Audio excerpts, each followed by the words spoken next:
Hi guys, as we finish up week 4 and move into our second exam, I just wanted to send a quick video update. One, I really enjoyed reading through your guys' grade reflections. You gave me a lot of great ideas that I'm going to try to incorporate moving forward and also next semester. There was definitely controversy. Some people loved the Thursday deadlines that were supposed to keep you on track. Some people hated the idea of having 2 sets of deadlines, one of which was kind of fake. I'm going to keep them just because I do like the idea of, I know if I were a student, I would probably wait until Sunday, but having this deadline of Thursday would probably help me spread things out because we're in this accelerated class and shoving 2 weeks into one. It also allows me to sort of manage the fact that we are literally shoving 2 weeks into one. So if this were a regular class, you would have covered everything that's due on Thursday in a single week and everything that's due on Sunday in a single week. Again, you know that everything is actually closed on after Sunday, so you can wait if you need to. If that works better for your schedule to wait to the weekend, you can do that.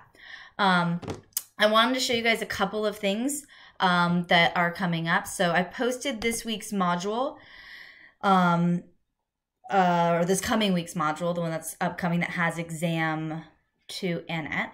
I have made a couple of adjustments and added some things. So I wanted to show you that in the course resources, I added links to online calculators that will do a lot of the stuff that you could do with the TI 83 or 84, as well as the formula sheets and tables that I will start referencing from here on out in the lecture videos. So if you want those probability formulas all in one place, you could obviously use that probability worksheet that we did, but they're also here in this formula sheet.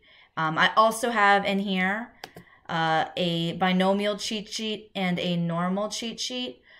These are sheets of notes that I sort of made up for students to help them distinguish the different types of problems. Especially with binomial, students tend to get caught up in the wording. There's a lot of mathematical words like directional keywords. So I have this little worksheet that breaks down what all of those are and how you would put them into the calculator.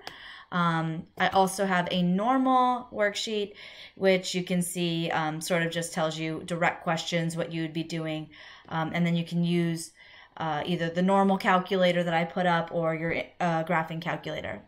So I just wanted to make you aware that I had put those resources up for you. The other resources that I wanted to make you aware of before I jump into what's in week, whatever the heck we're in, week 5 coming up, is these sample problems. I had a lot of students in my other classes in their exam reflection telling me they had done the sample problems, and I don't think they had. I don't think they know what I meant. So if you had bought the actual lecture notes from the bookstore, which we couldn't this semester, you would have had at the back of your lecture notes a whole big chunk of sample problems, because the one complaint I got from students with not having a textbook was that they wanted more practice problems.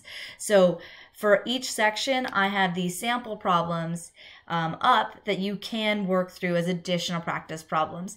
They're always set up where they have they're broken down by sections, so you can practice and sort of kill and drill a particular set of skills. And then at the end, there's always a review section, which has things a little bit more mixed up. But if you wanted more practice on the tree diagram, which you know you're going to have as an upload question as your warm and fuzzy for exam 2, you have multiple tree diagrams to practice there. And then the key for all of that is up under part 4. So I wanted to make you aware that you have a lot of resources, worked practice problems within my course. I think a lot of students feel like they have to go outside to Khan Academy or whatever, but while Khan Academy is good, it might teach you methods that assume that you're not going to have a calculator, or assume that you're not going to have the entire internet at your disposal. And my worksheets, my sample keys typically are not done that way. So the last thing I wanted to show you guys was what's coming up in week 5. Week 5, I have the overview, of course, but then I have a review video that I made up for my 119X class, since this was the first exam that we put fully online. So this is sort of a breakdown of how the online version would differ from the paper and pencil version. You have your exam 2 review material. This has, again, study guides, more practice problems, and then at least 4 old exams. My most recent old exam is posted here along with a key, and then you have a knowledge check, sort of checking in on all of the exam 2 material. This is technically optional. After Thursday of next week, I'll be dropping 2 knowledge checks instead of just 1. So if you don't do this one, it will just be dropped as your lowest. If you do this particular knowledge check, it might replace another knowledge check that was lower. So that will happen on every exam week. Every time we have an exam, you'll have that optional knowledge check to sort of recoup some points in case you missed a deadline. I wanted to tell you too, at the bottom of this, since this is all post when we went remote in my other classes, I do have Zoom lectures available for everything from here on in the course. So I'll be posting those for you guys if you want to watch them instead of the videos. Obviously, a lot of you have said, I appreciate that the lecture videos are short and sweet and not mind-numbing. The Zoom lectures will not be short and sweet. They will suck.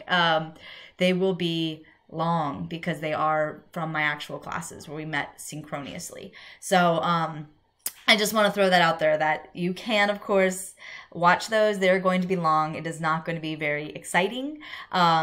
But if you wanted like a little more hand-holdy, the 119X especially, as I call out a lot, they, in that class, they don't have necessarily they didn't get the placement to go into regular 119. So I usually will break things down a little slower and a little bit more for them than I might in my videos for you guys, because I'm going to assume you guys can, do certain things in your calculator pretty easily.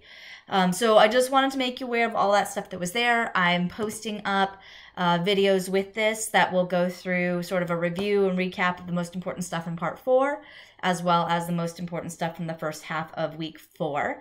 I will post on Monday the keys to, obviously you'll be able to see all the solutions to the knowledge checks, but I'll also make some videos walking through why certain answers were accepted and why other ones weren't, and how you were supposed to actually do those problems, as well as a recap on the normal. So if you like those recap videos, I'm going to try to make those more of a thing that I do in the class for you guys. Anyways, keep emailing me questions. Keep posting up those worksheets. I would so much rather see you stuck and you looking for help than you copying off of someone else. So post up what you can do and I will give you feedback. I've been posting video feedback, comments, all sorts of stuff to people who've been submitting their worksheets. What else was I going to say? I don't remember. Oh, and make office hours appointments. I've already had a chance to meet a couple of you face-to-face, as we will call it, and it's been awesome. We've been able to work through some stuff, so make use of those appointments if you have any questions.